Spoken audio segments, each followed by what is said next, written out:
Hello everyone, welcome to the new class of biology. I hope you had enjoyed your lockdown or quarantine vacations at your homes, at your hometown safely. And I also hope that most of you might have done the homework which has been given during the vacations. And also, I believe that most of you might not have done the homework which I have given. So, you must do your work properly in a tidy, disciplined way. Those who are very first time watching the videos, I would like to brush up some of the things which I had been telling in my previous videos. You can find the notes of these videos of the video currently running or the videos which had been taken earlier. We had completed one chapter regarding the cells, and I had provided the notes of those of that chapter in the comment box as the this PDF link, so you can access it through the Google Drive account. Also in this chapter, from this chapter also onwards, you can access the PDF through the comment box. So let's start the first chapter after the summer vacation. Chapter 6, tissues. Okay, so what is a tissue? In order to start, before starting what is a tissue, we must know clearly that what a cell is, that we had studied in the previous chapter. Cell is nothing but a basic unit of life. Cell हमारे किसी भी living organism का एक structural और fundamental unit है, और cell एक basic unit भी है हमारे लाइफ का. हर एक प्रोसेस को कराने के लिए हमें सेल की ज़रूरत पड़ती है. Whether it may be a respiration process,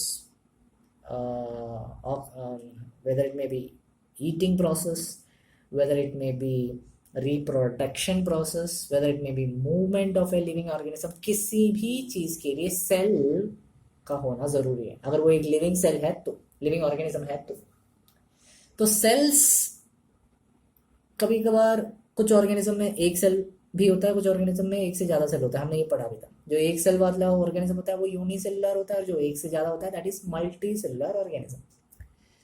तो जाहिर सी बात है, जहाँ पर भी एक सेल वाले ऑर्गेनिजम्स होते हैं, दो single celled organisms impart their functions by that single cell. उस एक सिंगल सेल के बदौलत सारा फंक्शन वो ऑर्गेनिज्म कर लेता है. लेकिन मल्टी सेलुलर ऑर्गेनिजम्स के केस में कैसा होता होगा, क्योंकि एक से ज़्यादा सेल्स तो उसमें होते ही हैं, तो बहुत सारे सेल्स होते हैं. तो वो बहुत सारे सेल्स करते क्या, तो वो बहुत सारे जो सेल्स होते हैं वो अपना एक ग्रुप बना लेते हैं. कैसे?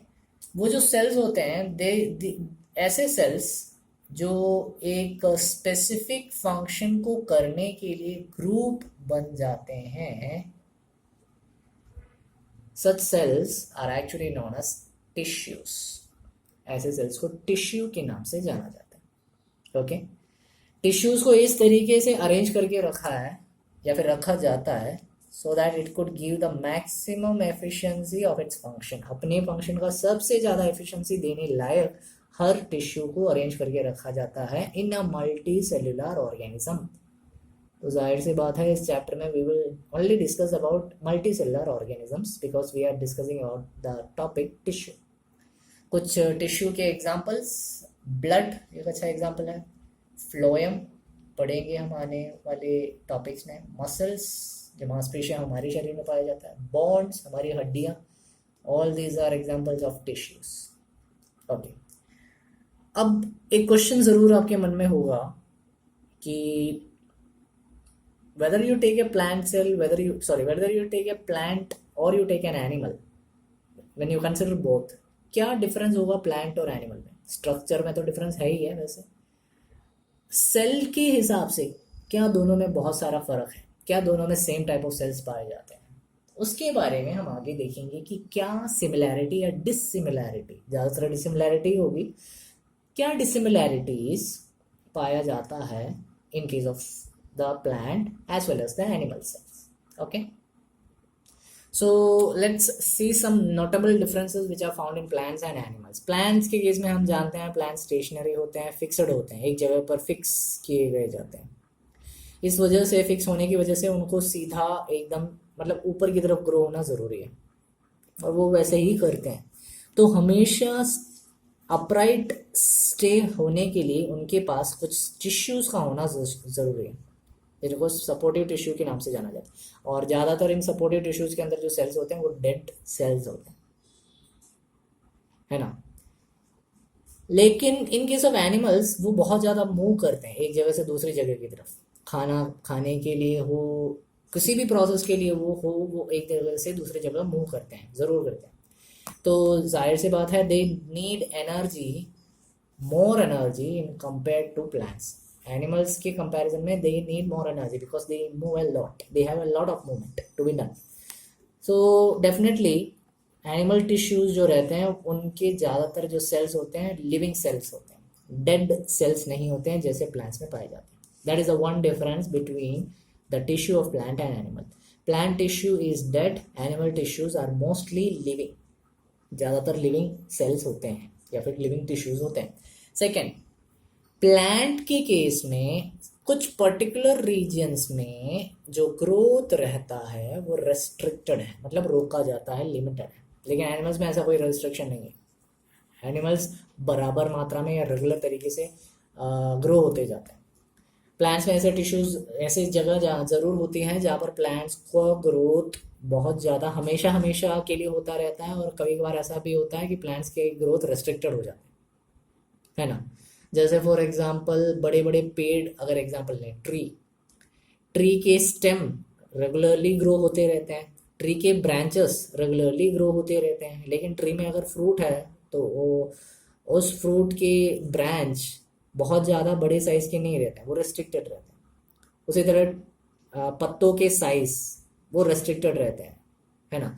तो ऐसे प्लांट्स में क्या होता है, कुछ सेल्स रहते हैं ऐसे होते हैं जो डिवाइड होते रहते हैं through out their life time, और कुछ प्लांट्स के कुछ ऐसे सेल्स होते हैं जो एक रेस्ट्रिक्टेड हो जाते हैं, मतलब एक बार ग्रो होना शुरू हो गया तो वो ग्रो होते ही रहते हैं. और कुछ ऐसे भी होते हैं जो एक बार ग्रो होने के बाद फिर बंद हो जाते हैं कुछ टाइम बाद.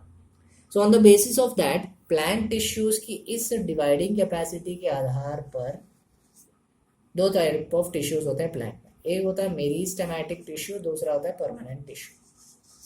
मेरिस्टेमेटिक टिश्यू ग्रो होते ही रहते हैं. परमानेंट टिश्यू एक बार ग्रो हो जाए और एक बार कंप्लीट ग्रोथ आ जाए, बंद हो जाता है वहां पर उसका ग्रोथ.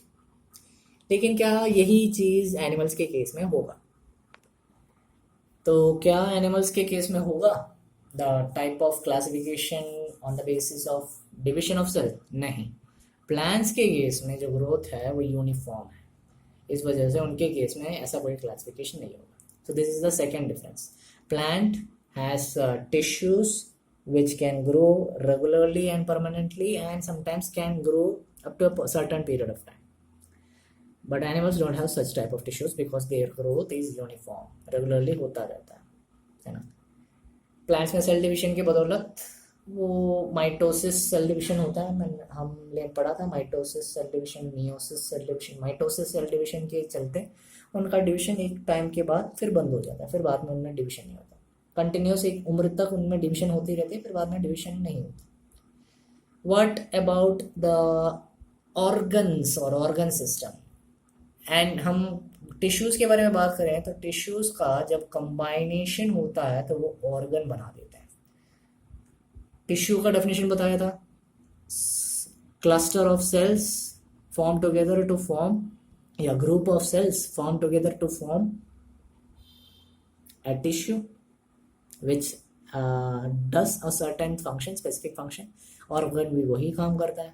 क्लस्टर ऑफ टिश्यूज या group of tissues combine together to form a specific function is organ.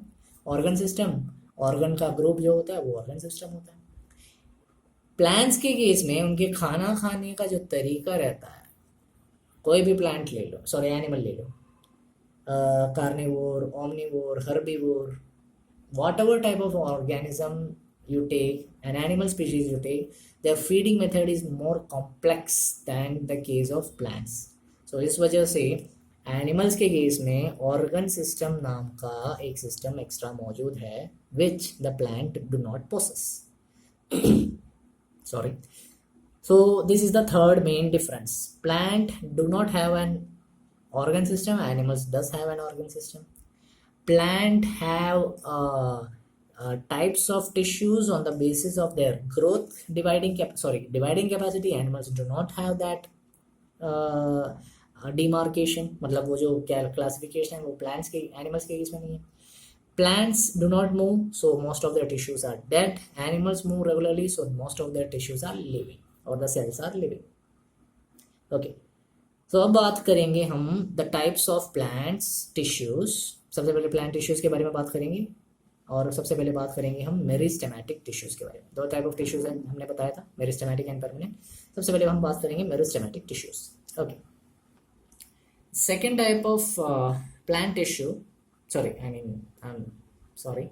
beg your pardon, meristematic tissue. सबसे पहला type meristematic tissues plant body को ग्रोइंग टिश्यू के नाम से भी जाना जाता है. प्लांट बॉडी में पाए जाने वाले ग्रोइंग टिश्यू, मतलब ये रेगुलरली ग्रो होते रहते हैं. एंड सबसे खास बात ये भी है, ये ऐसे टिश्यूज हैं जो रेगुलरली जिनके सेल्स डिवाइड होते रहते हैं और प्लांट के ग्रोथ में हेल्पफुल भी होते हैं. And they are found in specific regions, certain regions, particular regions में ही ये पाए जाते हैं.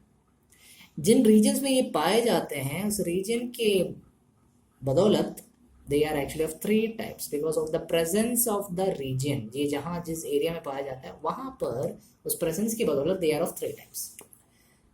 अगर पत्तों के एंड में अगर स्टेम के एंड में या रूट के एंड में मेरिस्टेम पाया जाता है दैट इज एपिकल मेरिस्टेम. तो जाहिर सी बात है प्लांट अगर उग जाता है, उसका स्टेम, उसका तना जो रहता है वो ग्रो हो रहा है या फिर उसके रूट उसके जड़ ग्रो हो रहे हैं, तो उसकी वजह एपिकल मेरिस्टेम का प्रेजेंस है. ये स्टेम या रूट का लेंथ इंक्रीज करने में मदद करता है. अगर प्लांट का जो बीज का हिस्सा है, मतलब इफ हमारे पास एक बड़ा पेड़ है और पेड़ का जो बड़ा शाखा है, स्टेम है, बार्क जिसे कहते हैं, बीज का हिस्सा है, वो अगर अच्छा खासा साइज में बढ़ रहा है then that is because of this lateral meristem. इसको कैम्बियम के नाम से भी जाना जाता है and it helps in the increase of stem और रूट गिर्थ.